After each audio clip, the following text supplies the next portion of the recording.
This is our fourth structure, our fourth church building. This church was founded in 1690.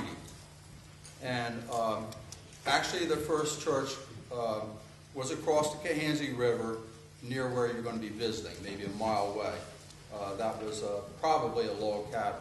It's the third oldest Baptist church in New Jersey and the oldest church in South Jersey, excluding some Friends meeting houses.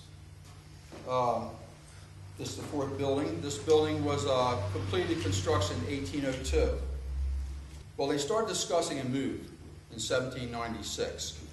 And from 1796 to 1798, they just couldn't decide where they wanted to build their new church.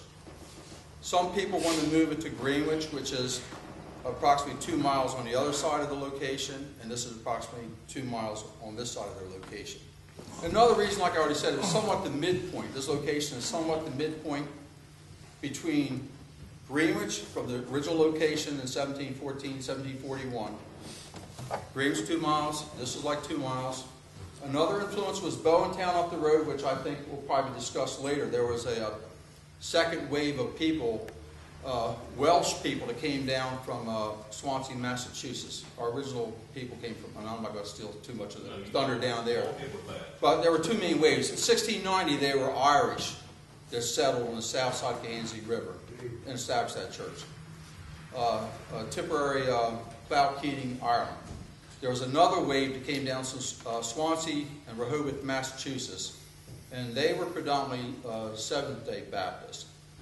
And they wound up first, right down this road about 2 miles. And they had a church down there and a settlement which became Bowentown after one of the leaders, Bowen. And there were a lot of ties. I'm not going to get into that because that's earlier than this church's history. So you had these locations around here where there's some influence on that church. The other thing was what was called the Bridge, or Bridgeton is the nearest large city that's about 6 miles away. That was just starting to grow.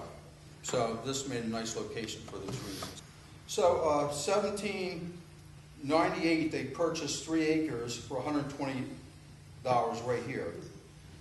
And in August 1799, so that's 3 years after they talked about moving, they had enough money to build a foundation.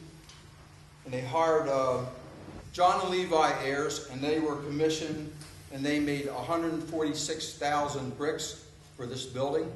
And where they made these bricks were an eighth of a mile away, right in the field there. They made a kiln there and actually made the bricks for this structure. 1801, all the walls and the roof were constructed. And December 1801, that's when they were first burying people out in the cemetery before the structure was actually used. The first meeting was held here in April 3rd, 1803, and all of this that I just mentioned about the movement and building this church was during the tenure of Reverend Henry Smalleys, and he was a pastor from 1790 to 1839. 50 years he was a pastor of this church. I'm going to digress slightly.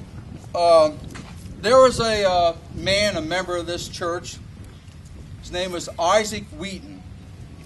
He was a patriot of the Revolution, a member of the State Assembly, judge of the Court of Common Pleas, commissioner of the Loan Office, deacon of the Cohansey Baptist Church, and manager of the new Cohansey Meeting House being constructed. He was in charge of paying all the bills. He was like Mr. Everything.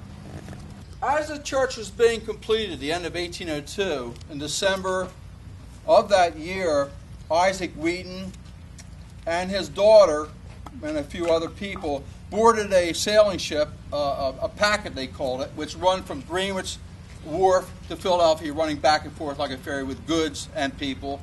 They got on that, and the intent was Isaac Wheaton was going there to get a stone as a doorstep for this church. His daughter was going there for her wedding gown. And they got these things, and they were heading back, and up in the Delaware River, up near Camden, Billingsport actually, a squall came, the ship capsized, he was sleeping down below, they all drowned. But the stone made it here.